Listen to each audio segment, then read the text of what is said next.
lagi bersama Nusara dan Muhammad Omar Harjo dari kelas 12 IPA 1 absen 34. Di sini sedang mengikuti tes lisan PTKN 42 tentang perlindungan dan penegakan hukum di Indonesia. Agen perlindungan dan penegakan hukum menurut Hani Hamzah, perlindungan hukum adalah dari upaya yang dilakukan secara sadar oleh setiap orang maupun lembaga pemerintah dan swasta yang bertujuan mengusahakan pengamanan, penguasaan dan pemenuhan kesejahteraan hidup sesuai dengan hak-hak asasi yang ada. Penegakan hukum merupakan syarat terwujudnya perlindungan hukum, pentingnya perlindungan dan penegakan hukum. Peran lembaga penegak hukum dalam menjamin keadilan dan kedamaian. Peran Kepolisian Republik Indonesia atau Polri, Pasal 16 Undang-Undang RI Nomor 2 Tahun 2002 tentang Kepolisian Republik Indonesia telah menetapkan kewenangan sebagai berikut: melakukan penangkapan, penahanan, penggeledahan, dan penyitaan, melarang setiap orang meninggalkan atau memasuki tempat ibadah atau tempat kejadian perkara untuk kepentingan penyidikan, membawa dan menghadapkan orang kepada penyidik dalam rangka penyidikan, dan masih banyak yang lain. Peran Kejaksaan Republik Indonesia. Keberadaan Jaksa Republik Indonesia diatur dalam Undang-Undang RI Nomor 16 Tahun 2004 tentang Kejaksaan Republik Indonesia. Adapun yang menjadi tugas dan wewenang kejaksaan dikelompokkan menjadi 3 bidang, yaitu di bidang pidana dan di bidang perdata dan tata usaha negara. Peran Kejaksaan Republik Indonesia di bidang pidana adalah melakukan penuntutan, melaksanakan penetapan hakim dan putusan ke pengadilan yang telah memperoleh kekuatan hukum tetap. Peran Kejaksaan Republik Indonesia di bidang ketertiban dan ketentraman umum adalah meningkatkan kesadaran hukum masyarakat, pengamanan kebijakan penegakan hukum, pengawasan peredaran barang cetakan, pengawasan elemen kepercayaan yang dapat membahayakan masyarakat dan negara, dan masih banyak lagi. Peran hukum sebagai pelaksana kekuasaan kehakiman.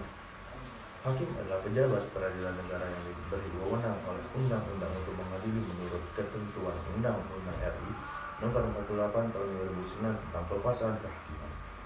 Hakim berdasarkan jenis lembaga peradilannya dapat diklasifikasikan menjadi 3 kelompok.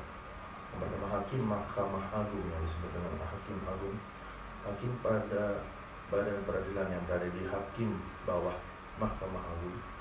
Hakim pada Mahkamah Konstitusi yang disebut dengan Hakim Konstitusi. Setiap hakim melaksanakan proses peradilan yang dilaksanakan di sebuah tempat yang dinamakan pengadilan. Dan contohnya masih banyak lagi. Peran advokat dalam penegakan hukum. Advokat adalah orang yang berpotensi memberi jasa hukum baik di dalam maupun di luar pengadilan. Keberadaan advokat sebagai salah satu penegak hukum diatur dalam Undang-Undang RI Nomor 18 2003 tentang advokat. Tugas dari advokat secara khusus adalah membuat dan mengajukan gugatan, jawaban tapisan sangkaan, memberi pembuktian, mendesak segera disidangkan atau diputuskan perkaranya, dan sebagainya. Adapun menjadi hak advokat, yang pertama, advokat bebas mengeluarkan pendapat atau pernyataan dalam membela perkara yang menjadi tanggung jawabnya di dalam sidang pengadilan dengan tetap berpegang pada kode etik profesi dan peraturan perundang-undangan. Yang kedua, advokat bebas dalam menjalankan tugas profesinya untuk membela perkara yang menjadi tanggung jawabnya dengan tetap berpegang pada kode etik profesi dan peraturan perundang-undangan. Terakhir, peran Komisi Pemberantasan Korupsi atau KPK.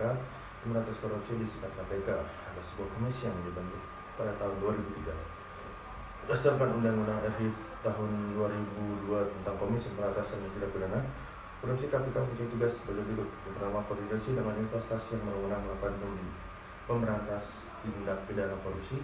Yang kedua, supervisi terhadap instansi yang berwenang melakukan pemberantasan dan pidana korupsi. Yang ketiga, melakukan penyidikan dan penuntutan terhadap tindak pidana korupsi.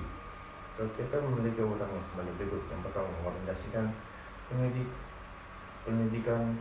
dan penuntut tindak pidana korupsi. Yang kedua, menetapkan sistem pelapor dalam kegiatan pemberantasan tindak pidana korupsi, dan masih banyak lagi. Mungkin segitu saja yang bisa saya sampaikan. Kurang lebih mohon maaf. Terima kasih.